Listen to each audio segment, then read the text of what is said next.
these two chapters today, and then I want to do exam 1 and exam 2 quick review at the end of class. So that's where we're at with that. Okay, so first and foremost, we're going to talk about coronary vascular disorders. So the first thing we're going to mention is coronary arteriosclerosis. A couple of things to think about with coronary arteriosclerosis was it's high cholesterol, fancy way to say high cholesterol, which means that there's lipids and fibrous tissues. So lipids and fibrous tissues. One thing that causes, or what ends up happening, is it's a cause of angina. So patients already know angina is the heart asking for oxygen, also known as chest pain. Usually occurs when patients are out and about because of the increase of blood flow to the mesenteric area. So that excursion, when people are up and moving, it's because of that increase of blood flow to the mesenteric artery. How do we know a patient has coronary arteriosclerosis? Is they do a lipid panel. Remember, it's a 12-hour fast. They can have water, plain water, nothing with flavor, no, plain water, tap water only, or spring water, but plain. And what the lipid panel will show is a couple of things. One, the total cholesterol needs to be less than 200. Total cholesterol needs to be less than 200. The LDLs, also known as the low density lipids or the bad lipids, needs to be less than 100. The high density lipids or the good cholesterol or the good or happy high density lipids needs to be greater than 60. And then the triglycerides needs to be less than 150. So triglycerides less than 150. That would be a perfect lipid panel. But of course, nothing's perfect when we're talking arteriosclerosis. So, coronary artery review. Just review those for discussion purposes or for testing purposes or just for simple review. When we're talking about the clinical manifestations of arteriosclerosis or chest pain for that matter, one, they have symptoms that are related to coming up. Keep in mind, when their sudden death occurs, it's a lack of blood flow, and then it stops the heart from beating normally. So it's lack of blood flow that stops the heart beating normally. So typical chest pain individuals may have asymptomatic. They might not have any complaints whatsoever. But the normal is mid-sternal chest pain radiating to the left arm, radiating up to the left jaw. That is normal, with the quotation marks I use, symptoms of angina or chest pain. Keep in mind, that is considered the typical, with the mid-sternal radiating to the left arm, radiating to that jaw. So we call it typical. But women and elderly have atypical complaints or signs and symptoms. They more would have dizziness or shoulder blade pain. Are some of the two common areas. One, they always rule out cardiac first, and then they would go ahead and investigate gallbladder, because we know that symptoms of gallbladder is also between the shoulder blades as well. So when we're talking about that angina as a whole, a couple of the ones that we know already: stable, unstable, and classic, right? Stable, unstable, variant. So variant varies, just like what the word says. And then we have the unstable that is related to the MIs. And stable is treated with medication, they take a rest, they do something that's going to relieve that pain. So stable, unstable, variant. So depending on the angina and the symptoms can be mild to severe. The treatment the idea is to get that oxygen back to where it's needed and that to decrease that O2 demand. So of course then we know oxygen would be one drug of choice. Monel is the acronym to remember, but not in any specific order. It's just an acronym to remember what the drugs are associated with Monel as a whole. So nitroglycerin, we already know it's a nitrate or a vasodilator. we already know that it vasodilates, blood pressure drops. We already know that. Aspirin is an antiplatelet. It makes the platelets less sticky. The best thing we can do is get them to chew that aspirin. Because remember from pharm, that disintegration to dissolution, we want to bypass that absorption and make sure that it's smaller particles to help them absorb faster. Oxygen, self-explanatory. Where the L comes in is metropropanol or low pressor. Patients need, we think about beta blockers, because that's what your metropropanol or low pressor is, ends in OLOL. Remember, with our OLOLs or beta blockers, it decreases the preload and afterload, and it helps with the contractility of the heart. So it helps with the pump. If you don't remember that, I would suggest reviewing for sure.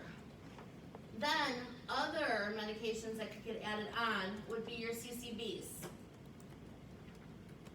That also helps the oxygen demand of the heart, making that heart work smarter, not harder. Then there's also Plavix, which is still an antiplatelet. And then your triclopyridine, which is also considered an antiplatelet. Then we have our anticoagulant of heparin. And then we have the glucoprotein 2B or 3A agents. Already listed there for you. That is in the IV or intravenous form of an antiplatelet. That is usually given post percutaneous coronary intervention. So when patients receive stents, they get IV antiplatelets, medication such as that, to make sure that the platelets don't stick on the stent, because it's a foreign object. Platelets love to stick on foreign objects. So MONA will come first, and then the L being low pressure or metropropanol will come after they have been diagnosed with the MI to help with the contractility and decrease preload and afterload. Some of the problems that are associated with our patients that are undergoing, with patients that have symptoms, first we need to get the symptoms on board, or find out the symptoms as a whole, and then go from there. So, one, diagnoses associated with patients. Remember we briefly said last week about the fear and anxiety that comes along with patients, especially if they're the primary caregivers with these patients, because they have impending death. So death anxiety, and that would just make them stress more and affect the heart as a whole. So it could be worse for that patient. Now the problems that are associated with so acute pulmonary edema, remember white frothy sputum, also crackle, shortness of breath, heart failure, self-explanatory, cardiogenic shock. Remember, cardiogenic shock was an inadequate pump of that heart. So that is describing our patient with chest pain and anything that goes on beyond, like MI, because of the atherosclerosis. Dysrhythmias, we already know VTAC, VFib, and then asystole, cardiac arrest, and then of course MI is the end result, of course, from all of these symptoms. So when we're thinking about the plan, our goal is to get them relieved of pain. That should be the number one goal. However we can do that is where we need to work on. So when we're treating that patient, we do all the drugs that we've mentioned before, watching that blood pressure, watching that heart rate, watching the patient as a whole. Stress reduction, like I said, is a big key, so it doesn't make things worse for that patient.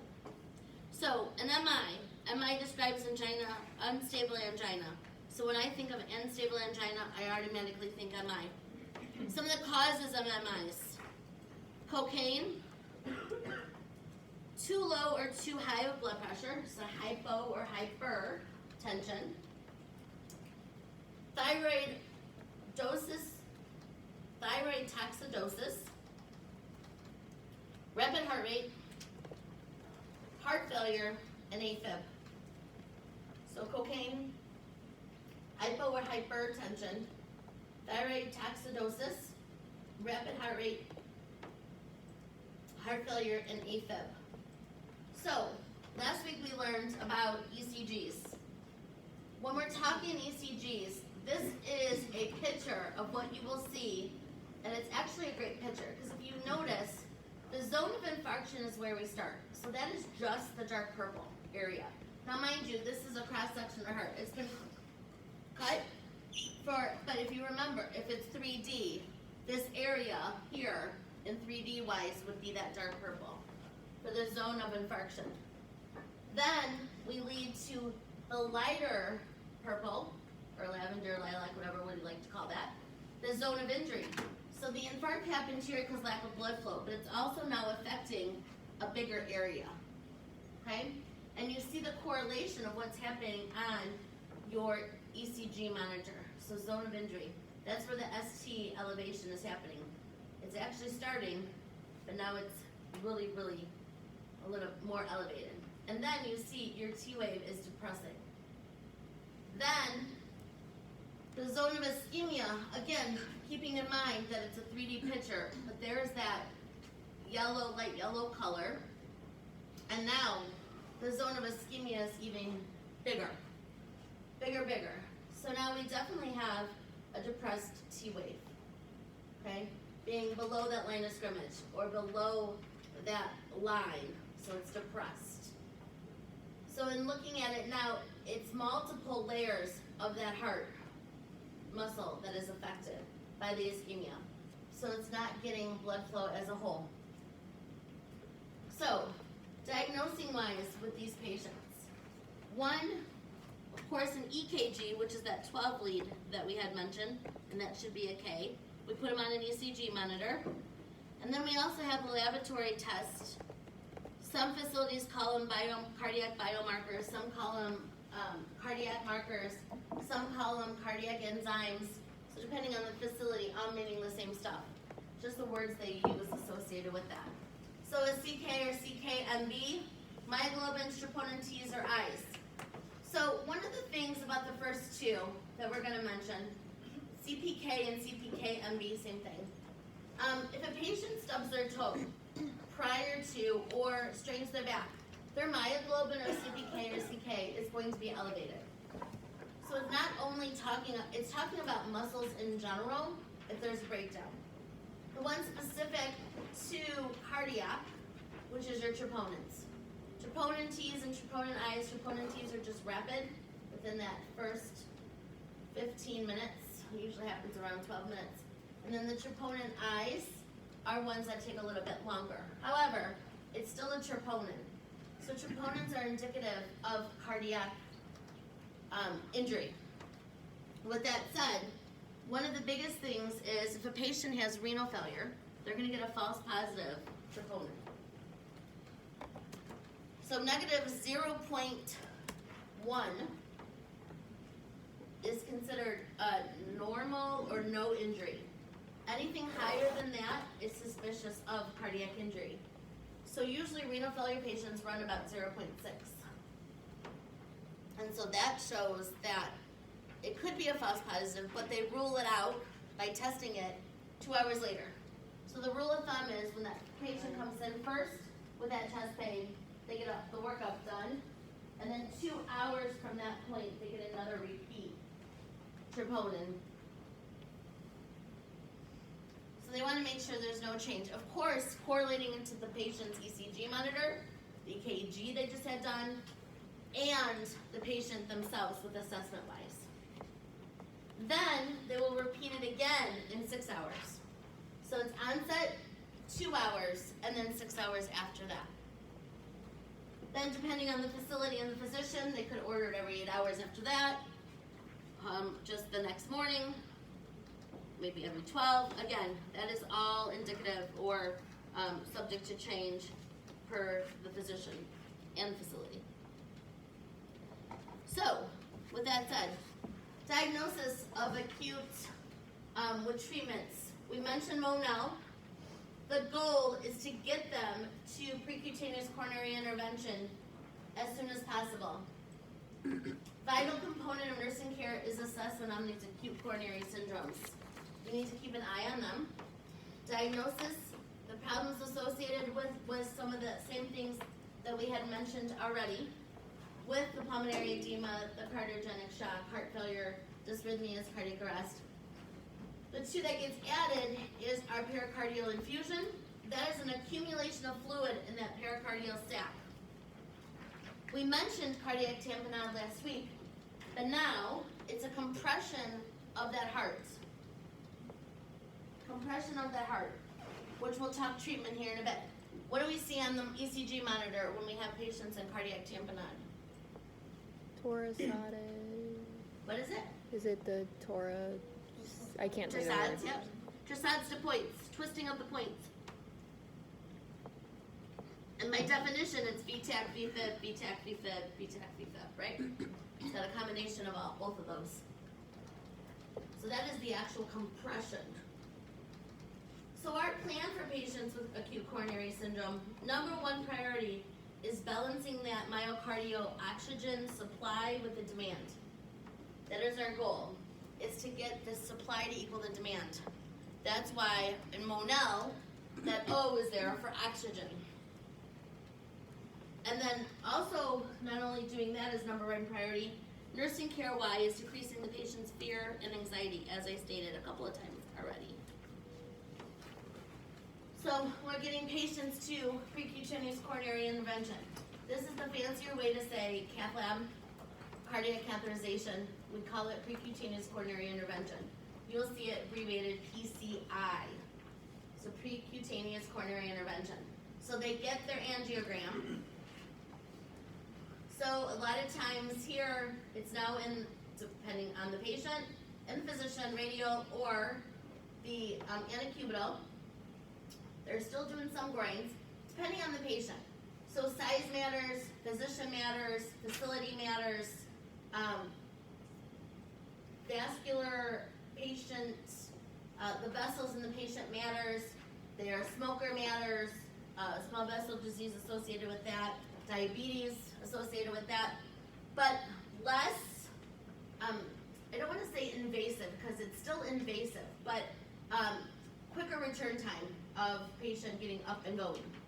Here in the groin, they have to stay around for at least 6 hours, if not longer, to make sure there's no bleeding. And then, what can always lead to a retroperitoneal hematoma if they get up and they don't follow instructions with that. But the arm's a little bit easier and faster recovery period. But why I keep this picture on here is it shows you what the angioplasty is doing. With the balloon, you see the plaque and the atherosclerosis. The balloon pushes it, makes the lumen bigger or wider for blood flow. Then they put a stent of a meshy area. So like I said earlier, stents are foreign objects. Platelets love to stick on anything foreign. So that is one reason why they have at least 23 hours of that intravenous antiplatelet of our glucoprotein. And then they will actually get that DC'd. Then they definitely will go home on other oral antiplatelet medication. But this is just a visual so you can see. Depending on what coronary artery, I mean that just stops, looks like in the aorta. But however, the biggest thing is to open up that blood flow for that blockage, to get that blood flow back to those areas of infarction or injury. Now, in the world of multi-vessels, or they can't get that angioplasty through, then the next step would be coronary artery bypass. Here's just a visual. It really is a detour from the blockages. And you will see the blockages are dark. So blockages there and there. And they literally bypass with a vein or artery. So this was the vein that was used, your saphenous graft, and then and I say this funny, so you guys can giggle or do whatever you want. Mammary artery graft. So they can use different vessels. Again, used to be a long time ago that greater and lesser saphenous veins in legs were the vessels of choice. Because of longer healing time and of course a higher incidence of diabetes in the world, they've decided to take it from the mammary areas because again, less, again, not necessarily invasive, but better area and then better healing than the legs and circulation and all that kind of stuff, because it's in the core. Evelyn, your hands up. Yes. As far as the stunt, where does the plaque then go? Where does the what then go? The plaque. It pushes. Pushes to the side. It does not leave because it's not an endarterectomy. Okay. And so patients should go home on cholesterol medications and then definitely antiplatelets, not only for the stem purposes, but because plaque and platelets love to stick together, especially when you throw diabetes into there, it's even stickier. So it's getting all that controlled with anti-lipid medications, with antiplatelets, with your anti-diabetic, whatever that is, oral or IV. Okay? Or not IV, but sub-Q. Okay? Answer your question? Good? Okay. So when it comes to, again, with the diabetes, because these vessels are per se larger, easier access, right? Here they're already working on their chest, then they have to go to the mammary areas. When a patient has a cardiopulmonary bypass system, one of the things about versus cold heart, warm heart, patients who have a cold heart done are put on ice and cold. The warm heart, they keep them warm and they do it. Healing time's a little bit different, but again, it's all based on the patient themselves. So depending on how their lung function is, we already probably know, if not I'll remind you, that every patient going under any kind of surgery will have pulmonary function test to see how well their lungs are doing, no matter what surgery it is, especially if it's a long surgery like this. Because how long will they be on this bypass? Do they need this bypass? How long is the surgery going to take? How many vessels are taken or needing to be repaired? And so this bypass system acts as the lungs. And it's the oxygenator. So it goes out and comes back in as oxygenated air for that patient.